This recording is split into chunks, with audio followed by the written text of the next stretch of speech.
हिंदुस्तान बना रहे, इसके लिए ऐसे शेरों का साथ दो, साथ खड़े रहो और अपने देशभक्ति हृदय से प्रस्तुत करते रहो। दुर्योधन का ननिहाल गंधार अब कंधार बन गया। राजा भरत का ननिहाल कैके अब पेशावर बन गया। चाणक्य तक्षशिला रावलपिंडी बन गया। कुंभकर्ण का कुंभा अब काबुल बन गया। पूरी दुनिया से हम गायब हो चुके हैं। संविधान कहता है घुसपैठियों के खिलाफ कठोर कानून होना चाहिए। संविधान कहता है जनसंख्या नियंत्रण कानून होना चाहिए। संविधान कहता है धर्मांतरण नियंत्रण कानून होना चाहिए।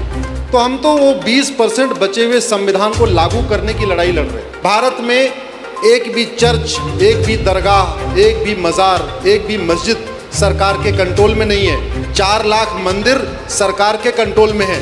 मनमोहन सिंह पाकिस्तान के बहुत सम्मानित परिवार के आदमी थे। भागते समय एक तौलिया लेके भी नहीं भाग पाए, सब कुछ छोड़ के भागना पड़ा। अफगानिस्तान से सीखो, हिंदुस्तान बना रहे, इसके लिए ऐसे शेरों का साथ दो, साथ खड़े रहो और अपने देशभक्ति हृदय से प्रस्तुत करते रहो। जो देश के हित में बात करे उसकी जाति नहीं, उसका कर्म पूछो, और जो ऐसा कर्म करे उसके साथ खड़े हो जाओ। क्योंकि आजकल बोलने वाले बहुत कम लोग हैं। अगर कुछ लोग जो बोलने वाले हैं उनके साथ आप खड़े नहीं होगे तो मैं दावे से कहता हूं एक दिन इस देश में कोई बोलने वाला नहीं बचेगा। दुर्योधन का ननिहाल गंधार अब कंधार बन गया। राजा भरत का ननिहाल कैके अब पेशावर बन गया।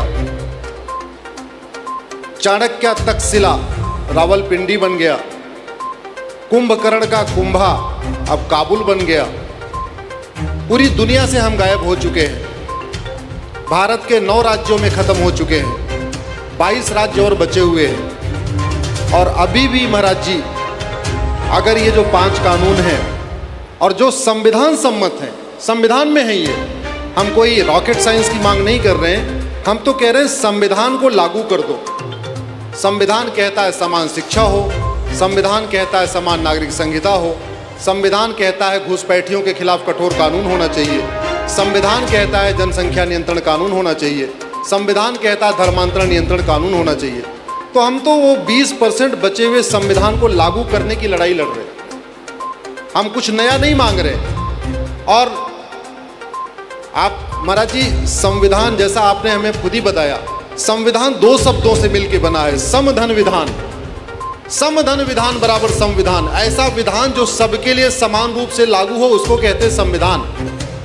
लेकिन दुर्भाग्यवश आप जरा देखिए, पाकिस्तान के अल्पसंख्यक कहते हैं हमको बराबर अधिकार दे दो, भारत का बहुसंख्यक कह रहा हमको बराबर अधिकार दे दो। पाकिस्तान का अल्पसंख्यक कहता है धर्मांतरण विरोधी कानून बनाओ, भारत का बहुसंख्यक कह रहा है धर्मांतरण विरोधी कानून बनाओ।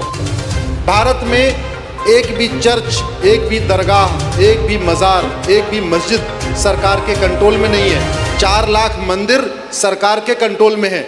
वही लड़ाई हम सुप्रीम कोर्ट में लड़ रहे हैं। हम सुप्रीम कोर्ट में कह रहे हैं समान नागरिक संहिता लागू करो। हम सुप्रीम कोर्ट में कह रहे हैं विवाह की सबकी उम्र समान करो। हम सुप्रीम कोर्ट में कह रहे हैं सबका गुजारा भत्ता समान करो। हम सुप्रीम कोर्ट में कह रहे हैं समान नागरिक संहिता लागू करो। मुझे लगता है शायद बहुत कम देश, कोई ऐसा देश नहीं है जहां उस देश का बहुसंख्यक कहता है समानता की बात करता है। पूरी दुनिया के अल्पसंख्यक कहते हैं हमको समान अधिकार दो, समान शिक्षा दो, समान नागरिक संहिता दो, समान धार्मिक अधिकार दे दो। लेकिन भारत में इसका उल्टा हो रहा है। और शायद उसका मूल कारण ये है, हम जातियों में बटे हुए हैं। हम अपने आप को कोई गुप्ता, कोई जैन, कोई ठाकुर, कोई पंडित, कोई शर्मा, कोई ये, कोई वो, कोई वो, हम उससे ऊपर नहीं उठ पाए। इसी का नतीजा है।